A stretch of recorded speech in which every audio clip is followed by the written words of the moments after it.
네, 이번 시간은 문과연의 통일열차 시간입니다. 지난 16일이었죠. 1년여 만에 개성공단 남북공동위원회가 열렸는데 협상은 성과 없이 끝났습니다. 네, 일각에서는 이러다 개성공단이 존폐 기로에 서는 것 아니냐는 우려까지 일고 있는데요. 이 내용 포함한 한 주간 북한 관련 이슈에 대해서 문관현 외교안보 전문기자와 함께 이야기 나눠보겠습니다. 어서 오십시오. 어서 오십시오. 네, 안녕하십니까. 기자, 정확히 13개월 만에 열린 개성공단 남북공동위원회가 결국 성과 없이 끝나고 말았는데요. 먼저 얘기 앞서서 우리 측 이상민 단장의 발언 내용부터 한번 들어보시겠습니다. 북측이 끝내 삼통 문제 개선 등에 호응하지 않음으로써 구체적인 합의 없이 회의를 종료하게 됐습니다. 북측은 그들의 요구를 수용하지 않으면 의미가 없다라고 주장을 함에 따라서 구체적 일자를 합의하지 못하고 회의를 종료를 하게 되었습니다. 네, 회담 초기에 시작에는 화기애애한 분위기였다고 하는데 결국 이제 성과 없이 파토가 났습니다. 항상 좀 북한이 좀 이런 식이 아니었나 싶은 생각이 드는데 이런 회담은 할 필요가 없다. 아주 세게 나왔습니다. 반응을 보였습니다. 가장 큰 쟁점이 뭐였습니까? 네, 맞습니다. 방금 화면에서 보신 우리 측 수석 대표를 맡은 이상민, 그러니까 남북협력지구 발전기획단장의 이번에 데뷔 무대였었는데요. 많은 기대를 모았습니다. 말씀하신 대로 1년 1개월 만에 남북이 또 올해는 이제 처음으로 협상을 벌였기 때문에 혹시 남북 관계에 물꼬를 틀 수 있는 결과물을 가지고 오지 않을까 해서 많은 사람들이 기대를 했는데 결과는 역시나로 끝났습니다. 다시 말씀드리면은 이번 협상은 모두 다 결렬이 됐고요.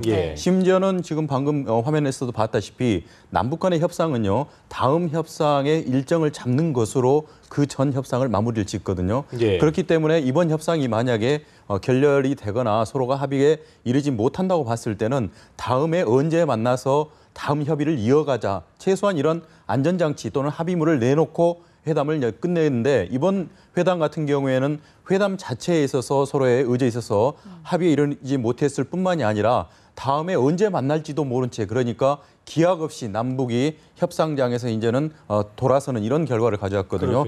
결과가 없었습니다. 12시간 동안 협의를 했지만 결국은 가장 쟁점이 됐던 것은 개성공단의 임금 문제 이런 부분을 논의하는 이런 문제였는데요. 일단 구체적인 이런 개성공단 논의 이런 것보다는 남북 간에는 현재 박근혜 정부 들어서 현재 3년 또는 이제 4년째 가까이 전혀 이렇게 교류가 없기 때문에 일종의 서로의 기싸움이 많이 포함이 됐었고 서로에 대한 여러 구체적인 사안에 대해서 협의에 들어가기보다는 좀 개괄적인 면에서 남북관계에 대해서 상대방에 대해서 좀 압박하는 이런 데에다 주력을 했기 때문에 합의에는 좀 어느 정도는 뜻이 없었고 상대방을 여러 가지 정치적인 메시지를 가지고 대북 서로 이제 선전전을 하는 것이 아니었을까 이렇게 좀 볼 수가 있겠습니다. 그렇기 때문에 심지어는 북한의 수석 대표인 박철수 중앙특구개발지도총국의 이제 부총국장이 이런 회담은 더 이상 필요가 없다. 그러니까 지금 남북이 공동위원회를 만들고 이번에 6번째 회의를 했는데요. 이제는 더 이상 이런 공동위원회 회의가 필요 없다. 그러니까 남북이 만나서 이제는 더 이상 협상할 가치도 없다. 이렇게 극단적인 발언을 하고 떠나가 버렸습니다.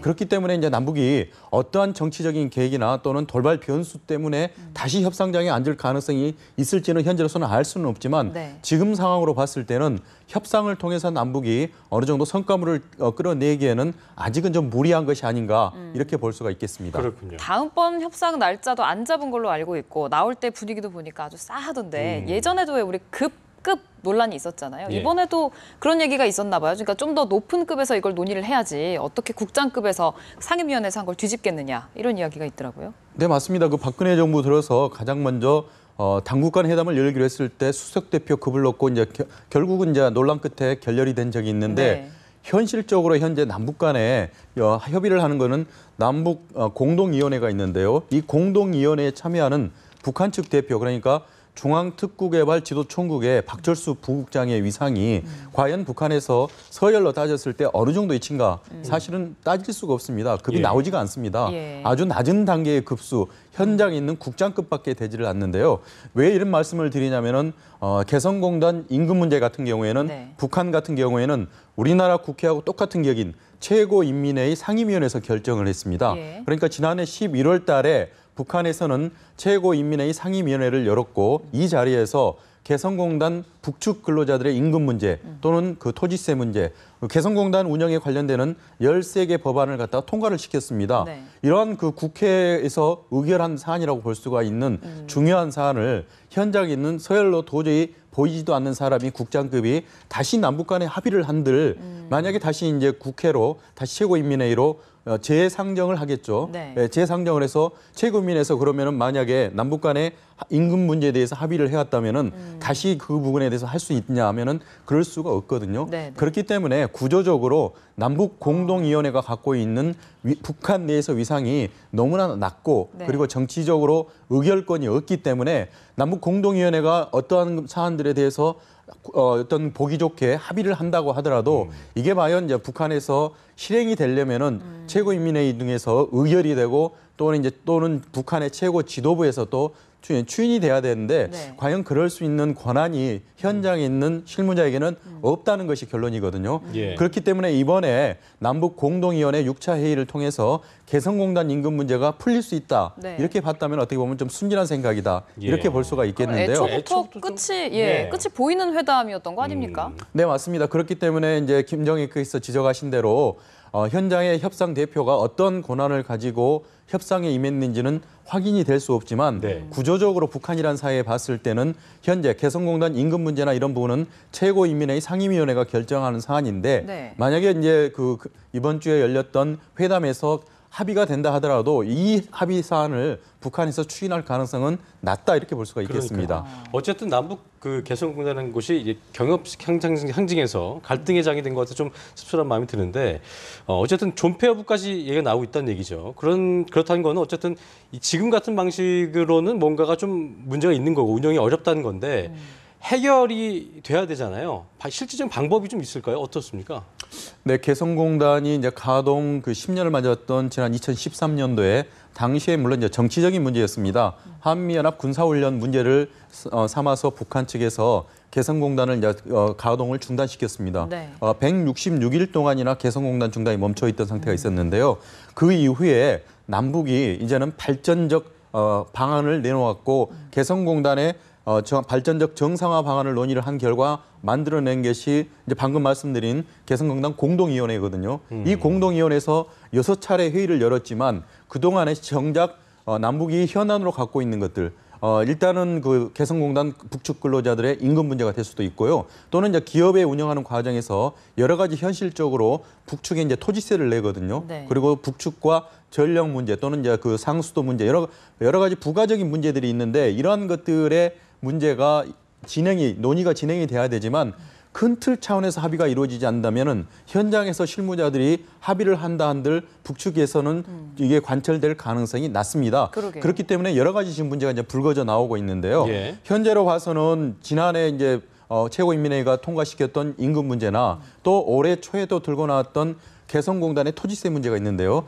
이러한 것들이 계속 언제 터질지 모르는 시한폭탄으로 지금 남아 있거든요. 하지만 구조적으로 공동위원회가 이러한 문제들을 해결할 기구는 아니기 때문에 앞으로 만약에 이런 문제가 쟁점화될 경우에는 개성공단이 또 중단됐다가 가동되는 악순환을 반복할 가능성이 있습니다.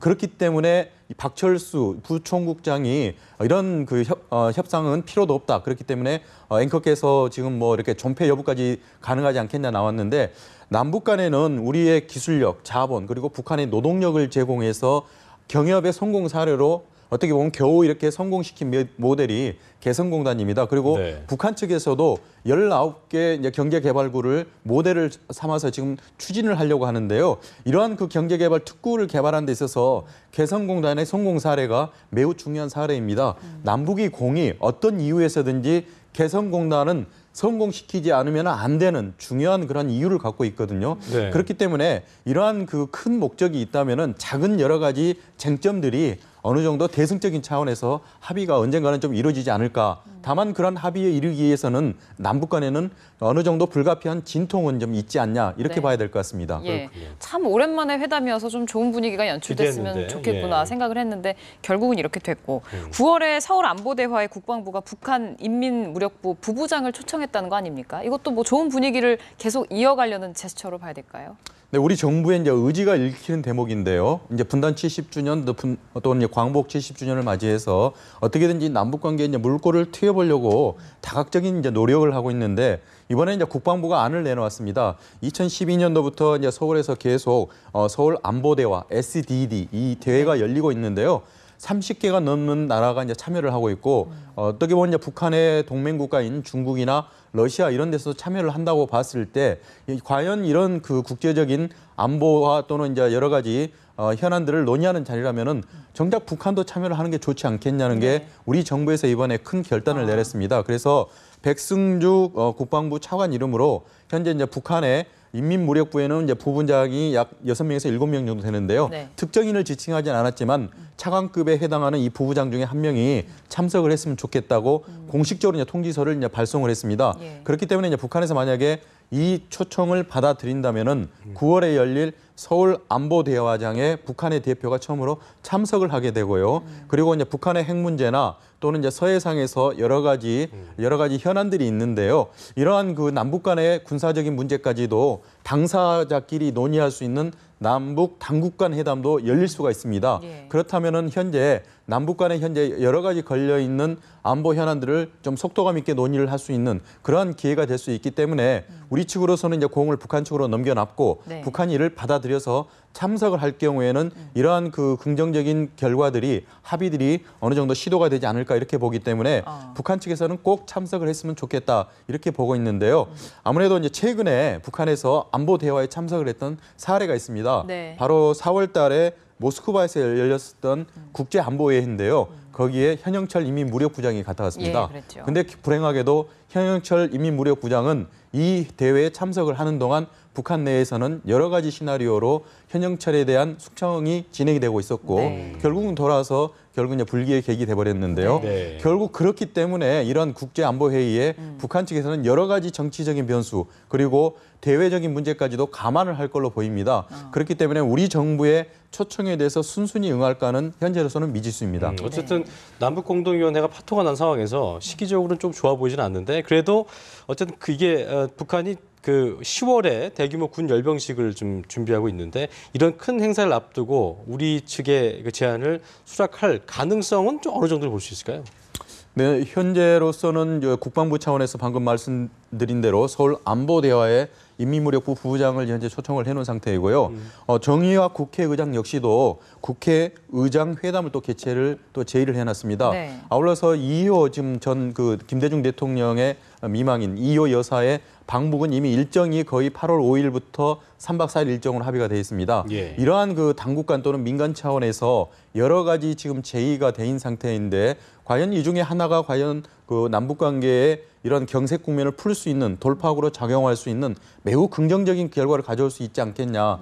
각자가 개별적으로 모두 다 의미를 가지고 있습니다. 하지만 이 상대가 있고 북한 측에 여러 가지 태도 변화가 있기 때문에 어떤 부분을 북한 측에서 받아들이고 또 그 대화가 문이 열렸다 하더라도 대화의 장에서 남북이 어떻게 서로 긍정적으로 상대방에 대해서 받아들이고 해서 좋은 결과물을 가져올지는 현재로는 알 수가 없는 상태입니다. 제 개인적인 바람으로 봐서는 현재 정의화 국회의장이 재헌절을 맞이해서 좀 의미 있는 남북 간의 국회의장 그리고 북한에는 최고인민회의 의장이 직접 만나가지고 양측의 법을 만드는 그 최고의 기구에 최고 수장들이 만나면은 남북 관계를 풀 수 있는 새로운 돌파구가 마련되지 않을까 제안을 해놓은 상태이기 때문에 개인적으로 봐서는 국회의장 회담이 먼저 열렸으면 좋겠고요. 순차적으로 지금 예정이 돼 있는 이호 여사의 방북 그리고 국방부가 물론 제의한 이런 그 안보 대화에도 북한 측이 참여를 한다면은 남북 관계를 풀 수 있는 좋은 돌파구가 마련되지 않을까 이렇게 내다보고 있습니다. 예, 말씀하신 한 3가지 정도의 행사들 이제 어떻게 성사가 잘 됐으면 좋겠는데 지난번에 왜 반기문 사무총장도 가신다고 했다 못 가셔서 약간 민망한 상황이 됐잖아요. 이번에 이호 여사는 좀 잘 다녀오셨으면 좋겠는데 가능성, 그러니까 3가지 중에 가장 가능성이 높은 건 어떤 거라고 보세요? 제가 보기에는 현재 그 남북 간에 이제 남측에서 제의를 먼저 해놨고 북측에서 협의를 해서 어느 정도 한 8부 능선까지 올라간 것은 결국 이호 여사 방북건입니다. 예. 두 차례나 개성에서 실무 접촉을 가졌고요. 예. 그리고 김정은 국방위원회 제1위원장이 직접 초청장을 발송을 했습니다. 좋은 계절에 북측을 방문을 하셔가지고 좋은 얘기를 나누고 또는 좀 쉬었다 가셔라. 그리고 묘향산이라는 좋은 휴양소가 있다고 구체적으로는 이런 일정까지 다 마련했습니다. 그리고 예. 북한을 오는데 불편하시다면은 육로보다는 서해 직항로가 더 낫지 않겠냐. 그래서 북측에서는 이러한 안까지 다 합의를 해놓고 네. 최종적인 합의를 해놓지 않았습니다. 최근에 이제 북한의 대남기구에서 여러 가지 그 남북 간의 정치적인 이슈를 가지고 이호 여사가 방북이 확정된 건 아니다. 잠정 합의됐을 뿐이기 때문에 언제든지 취소될 가능성이 있다 이렇게 했지만 대남기구 차원에서 김정은 제1위원장이 보낸 초청을 무산시킬 수는 없다고 보거든요. 그렇기 때문에 확률적으로 봐서는 이호 여사 방북이 가장 높다고 현재는 보고 있고요. 또 나머지도요. 국회의장이 제안한 남북 국회의장 회담도 역시도 과거의 선례가 있기 때문에 언제든지 열릴 수가 있고 이러한 그 과거나 또는 현재의 여러 가지 기회를 잘 살린다면은 남북이 또 새로운 돌파구를 마련할 수 있지 않겠냐. 이러한 노력들은 한일 간에 역시 의원연맹에서 이루어지고 있고 계속 노력이 진행되는 걸 봐서는 남북 간에도 국회의원들이 이런 남북 돌파구를 마련하는데 새로운 관계 개선에 기여한 또 계기가 되지 않을까 이렇게 또 보고 있습니다. 차례차례 좀 물꼬가 터졌으면 좋겠다는 바람을 그러게요. 가져보고요. 예. 자, 북한 내부 얘기를 좀 해보겠습니다. 김정은 리설주 되게 유명하잖아요. 명품 사랑하는 수입 명품 사랑하는 부부로 유명한데 문제는 이제 주민들에게는 김정은이 국산품을 애용하라고 강조하면서 자신들은 사용하고 있잖아요. 이런 지금 얘기를 했다고 하는데 여기서 그 올해 신년사에서 나왔던 김정은의 발언 내용 한번 좀 들어보시겠습니다.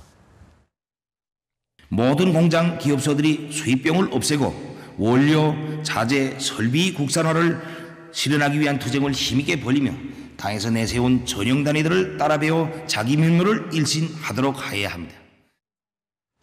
저렇게 얘기를 했죠. 그렇게 얘기했는데 본인들은 그렇게 호화 수입품 애용하면서 주민들한테 수입병 고치라고 그러고 하는 건데 이게 좀 앞뒤가 안 맞잖아요. 이건 뭐 어떤 의미라고 봐야 될까요? 네, 현재 그 김정은 제1위원장의 신년사는 북한의 일련의 모든 정책의 방향을 보여주는 하나의 키 역할을 합니다. 그렇기 때문에 김정은 제1위원장이 신년사에서 수입병을 이렇게는 견제를 하고 이제 자제를 해야 된다 이렇게 얘기를 했을 때는 북한의 이제 실무 정책 부서에서는 굉장히 많은 그 움직임을 보이고 주민들한테는 더 많은 압박으로 이제 다가갈 수가 있는데 정작 주민들한테 다가갈 수 있는 강도가 엄청나다 볼 수가 있습니다. 그렇기 때문에 이제 최근 북한의 이제 조선중앙 텔레비전에서 북한 주민들의 레저 활동을 하는 장면들을 소개를 했었는데요. 테니스를 치는 장면들이 나오고 그 테니스를 치는 주민들이 입고 있는 테니스복을 볼 수가 있는데 잘 알려진 그 브랜드입니다. 아디다스 독일 제품인데요. 이 브랜드 마크와 그 밑에 이제 아디다스라는 철자가 있는데 마크는 그대로 두고 이 아디다스라는 철자라는 부분을 테이프로 다 붙여놨습니다. 물론 이제 언제 떨어질 수도 알 수 없는 그런 상태이지만 그런 아슬아슬한 부분이 이제 화면에 보였었고요. 북한에서 이제 굴러다니는 차 중에는 많은 차들이 현대자동차가 많습니다. 그 북한 주민들이 또 현대자동차라는 마크나 또는 현대라는 이러한 그 이름을 봤을 때는 또 약간의 동요될 가능성이 있기 때문에 북한 평양이나 금강산 현지를 가보면은 현대자동차 브랜드에 있는 그 마크들 다 띄워버립니다. H마크는 다 떼놓고. 떼놓고 또 운행을 하고 있는 것도 볼 수 있고 이러한 그 외부로부터 자신들이 이제 들어오는 그 물품을 들어온 거에 대해서 상당히 경계를 하고 있는데요. 문제는 이러한 그 지도자가 보여주는 덕목 가운데 가장 그 김정은 제1위원장 같으면은 본인이 주민 친화적인 모습을 누구보다도 많이 강조를 했습니다. 스킨십도 많이 강조를 해서 많은 사람들과 직접 만나서 껴안고 사진도 찍고 이런 것들이 주민들로 봐서는 새로운 젊지만 지도자의 모습을 봤기 때문에 되게 믿고 따르고 의지를 했던 그런 모습을 볼 수가 있는데 본인 스스로는 수입병을 뭐 억제를 하라, 자제를 하라 해놓고 본인이 입고 다니고 텔레비전에 나오는 여러 가지 수입품을 우리 남측에서 이제 분석을 해보면은 호가로 뭐 수백만 원 하는 그 명품 시계 그리고 몇 천만 원짜리 이제는 그런 그 양복들을 입고 나오기 때문에 북한 주민들이 물론 이럴 기회가 없기 때문에 그런 그 시계나 의복이나 이런 브랜드 명칭을 알 가능성은 좀 적다고 볼 수는 있습니다. 하지만 이제 국제사회가 보는 시각이 있기 때문에 어떤 옷을 입고 어떤 시계를 차는지는 다 알 수가 있는 상태인데 이렇게 봤을 때는 북한 지도자의 어떤 이중적인 행보, 주민들로 봐서는 본인은 입으로는 수입병을 해서는 안 된다. 수입병을 견제를 해야 된다. 이렇게 얘기를 하고 본인은 최고 명품 화품을 입고 치장을 하고 이런 대중 앞에 나서는 걸 봤을 때는 주민들에게는 과연 설득력이 있겠느냐. 그리고 그런 지도자의 위상이 제대로 정착을 할 수 있겠느냐. 이런 그 퀘스천 마크가 나온다. 이렇게 이렇게 볼 수 있겠습니다. 어쨌든 언행 일치가 안 됐기 때문에 그런 부분들이 상당히 신뢰에 있어서 문제가 되지 않을까 싶고요. 네. 최근에 불거진 그 북한 고위층의 망명설, 이게 북한이 상당히 우리 측의 보도나 그런 것에 대해서 즉각적으로 적극적으로 대응을 하고 있는데 이 부분은 어떻게 좀 해석을 해야 될까요? 네, 지금 그 김정은 체제에 들어서서 북한 언론들이 남한 특히 외부 언론에 반응하는 속도가 굉장히 빨라지고 있습니다. 것 같아요. 예. 네, 이제 7월 달 들어서서 국내 언론, 특히 이제 조선일보 같은 경우가 처음에 신호탄으로 예. 쏘아올린 게 북한의 장성 해외 간부 10여 명이 최근에 망명했다 이런 헤드라인이 나간 뒤에 예. 조선일보뿐만이 아니라 동아일보, YTN 국내 모든 그 언론들이 대부분 참여를 해서 북한의 고위급 망명이 꼬리를 물고 있다. 하나의 엑소도스 현상이 일어나고 있다. 이렇게 보도를 했었는데요. 예. 이런 그 보도들의 그 요지는 세 가지로 요약을 할 수 있습니다. 일단 첫 번째가 북한 군 장성이 망명을 했다. 이렇게 보도를 했었는데요. 처음에는 이제 군 장성이라고만 얘기를 했다가 나중에 군 장성이 누구냐 이렇게 했을 때 국방장관 회담에 차석 대표로 나왔던 박승원 상장이다. 이런 예. 보도가 또 나오자 북한 측에서는 지금 박승원 상장은 마식령 스키장에서 현장 지휘를 잘하고 있다. 이렇게 또 보도를 했었습니다. 그렇죠. 그 다음으로 나왔던 게 뭐냐면은 노동당 39호실의 간부가 예. 또 고위급 간부가 탈북을 했다. 이렇게 얘기를 했거든요. 만약에 노동당 39호실에 책임 있는 자리에 있는 사람이 돈을 들고 탈북을 했다면은 상식적으로 봐서는 최고 책임자인 39호실 실장이 있습니다. 네. 전일철 실장이 징계를 먹고 숙청이 당했을 가능성이 높은데 네. 김정은이 직접 옆에 대동을 해서 현지 시찰하는 모습을 또 보여줬습니다. 예. 그러니까 39호실 내부에는 외부적으로 말썽을 빚을 만한 일들이 하나도 없고 너무나도 정상적으로 잘 굴러가고 있다는 것을 역설적으로 보여줬다 이렇게 볼 수가 있고요. 예. 그 다음으로 나왔던 게 뭐냐면은 북한에 해외에 나가 있는 여러 가지 일꾼들 200명이 북한으로 귀국을 하라는 지시를 거부하고 있다 이랬습니다. 예. 그러니까 곧바로 대사회의 그러니까 우리로 따지면은 공관장 회의라고 할 수 있는데요. 전부 다 불러드렸습니다. 해외에 근무하고 있는 대사들 200여 명을 평양으로 직접 불러들여가지고 김정은 제1위원장이 사진을 함께 찍어서 북한 언론 매체에 내놨습니다. 예. 이 세 가지에 대해서 약 보름 만에 북한에서 조목조목 다 반박을 하는 결과를 볼 수가 있는데요. 북한 언론, 특히 이제 북한 정권에서는 남한에서 이번에 내세웠던 고위급 망명설은 북한 정권을 흔들게 한 하나의 기획, 나쁜 의도다. 이렇게 해석을 했고 이에 대해서는 모든 인력 또는 능력을 동원을 해가지고 반박하는 것이 아닌가 이렇게 볼 수가 있겠습니다. 네. 그렇군요. 알겠습니다. 자, 지금까지 문관현 외교안보 기자와 함께 이야기 나눠봤습니다. 오늘 말씀 고맙습니다. 예. 고맙습니다.